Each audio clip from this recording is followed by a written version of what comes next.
Assalamualaikum warahmatullahi wabarakatuh. Perkenalkan, nama saya Riri Reskian Akbar dari kelas A Prodi Gizi dengan NIM 2203030502014 dengan dosen pengampu Ibu Irma SKM MKes dengan mata kuliah Isu Mutakhir.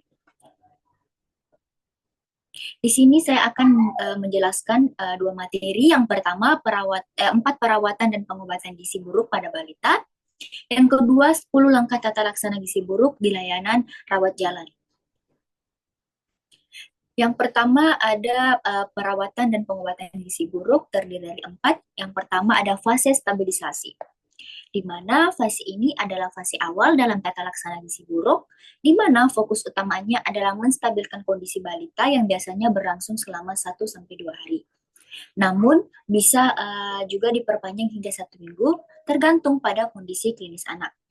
Pada fase ini, berbagai parameter vital balita seperti denyut nadi, frekuensi pernapasan, suhu tubuh, tanda-tanda bahaya, derajat endema, dan asupan makanan seperti frekuensi defekasi, konsistensi feses, volume urin, serta berat badan dipantau secara ketat.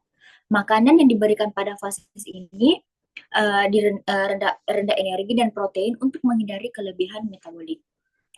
Yang kedua ada fase transisi, di mana fase ini merupakan masa peralihan dari fase stabilisasi menuju fase rehabilitasi. Tujuannya adalah memberikan kesempatan kepada tubuh balita beradaptasi terhadap peningkatan asupan energi dan protein secara bertahap. Fase ini biasanya berlangsung selama 2-3 hari, di mana pemberian kalori mulai ditingkatkan. Tetapi tetap hati-hati untuk memastikan tubuh balita tidak mengalami kesulitan metabolik akibat peningkatan beban makanan. Adapun yang ketiga yaitu fase rehabilitasi. Pada fase rehabilitasi ini pemberian makanan dengan energi tinggi dilakukan untuk mencapai pertumbuhan kejar atau catch up growth. Dalam fase ini kebutuhan energi ditingkatkan menjadi sekitar 150 sampai 120 kalori berat badan per hari dengan menggunakan makanan formula khusus seperti formula 100 atau ready to use therapeutic food yang kaya energi dan protein. Fase ini dapat dilakukan di layanan rawat jalan ataupun rawat inap tergantung pada fasilitas yang tersedia. Dengan lama perawatannya yaitu sekitar 2-4 minggu, target keberhasilan terapi dinilai dari peningkatan berat badan balita. Yang keempat ada fase tidak lanjut. Fase ini adalah fase pemulihan lanjutan setelah balita keluar dari perawatan. Pada fase ini, balita tetap diberikan makanan yang mengandung energi tinggi, baik dari makanan keluarga yang diperkaya atau melalui pemberian makanan tambahan pemulihan. Pemantauan berat badan serta status gizi balita tetap dilakukan secara berkala untuk memastikan bahwa pertumbuhan kejar terus berlangsung hingga mencapai status gizi yang normal. Pada materi kedua yaitu 10 langkah tata laksana gizi buruk pada balita di layanan rawat jalan. WHO merekomendasikan 10 langkah yang harus dilakukan dalam perawatan anak balita yang mengalami gizi buruk. Yang pertama yaitu mencegah dan mengatasi hipoglikemia, di mana anak-anak dengan gizi buruk sangat berisiko mengalami hipoglikemia atau bisa dikatakan dengan kadar gula darah rendah. Jika fasilitas tidak memungkinkan untuk memeriksa kadar gula darah, maka semua balita gizi buruk harus dianggap mengalami hipoglikemia. Penanganan yang dilakukan dengan segera memberikan 5 mili larutan glukosa 10% secara oral atau seperti dengan 1 sendok teh gula pasir dicampur dengan 50 mili air. Balita yang tidak mampu minum diberikan larutan glukosa melalui pipa nasogastrik. Yang kedua ada mencegah dan mengatasi hipotermia, di mana hipotermia sering terjadi pada balita gizi buruk akibat rendahnya cadangan energi dalam tubuh. Hipotermia adalah kondisi di mana suhu tubuh turun di bawah 360 derajat Celcius dan dapat memperburuk keadaan balita, terutama jika disertai hipoglikemia. Untuk mengatasinya, balita harus dibalut dengan pakaian hangat dan selimut, termasuk penutup kepala, serta dijauhkan dari lingkungan yang dingin, dan pemeriksaan suhu tubuh dilakukan secara teratur. Adapun yang ketiga yaitu mencegah dan mengatasi dehidrasi, di mana balita dengan gizi buruk seringkali mengalami dehidrasi, terutama jika mereka menderita diare. Untuk penanganan dehidrasi digunakan larutan khusus yang disebut resomal atau ready solution for malnutrition yang memiliki kandungan natrium yang lebih rendah dan kalium yang lebih tinggi dibanding oralit biasa. Cairan ini diberikan secara bertahap baik melalui oral ataupun pipa nasogastrik jika anak tidak bisa minum. Yang keempat adalah memperbaiki gangguan keseimbangan elektrolit.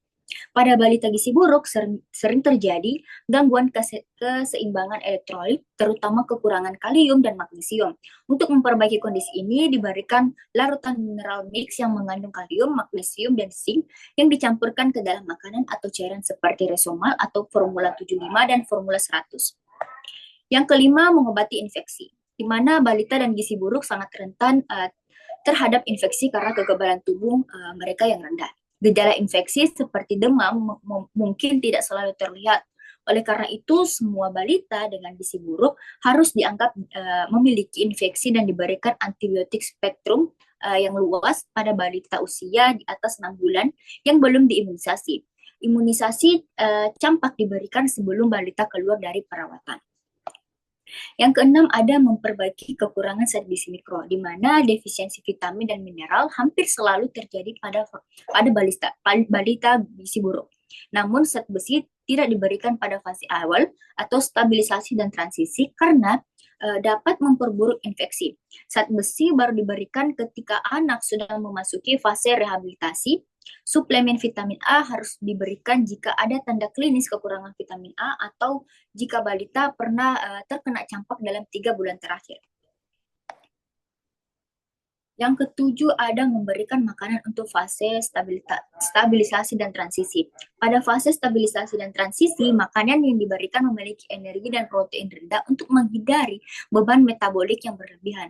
Pada fase transisi, secara bertahap asupan kalori ditingkatkan agar tubuh balita mulai beradaptasi.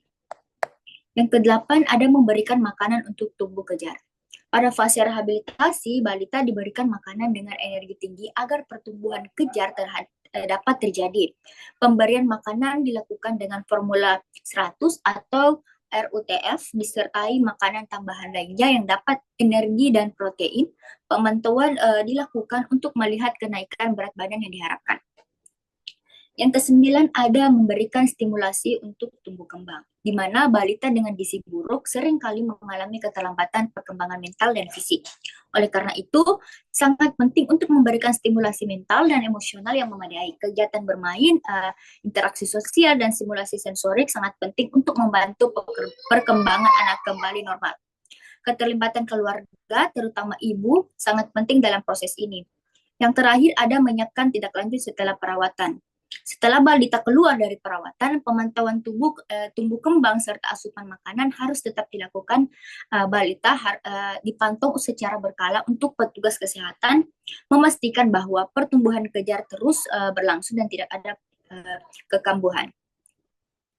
Mungkin itu saja yang dapat saya paparkan. Sekian dari saya. Wassalamualaikum warahmatullahi wabarakatuh.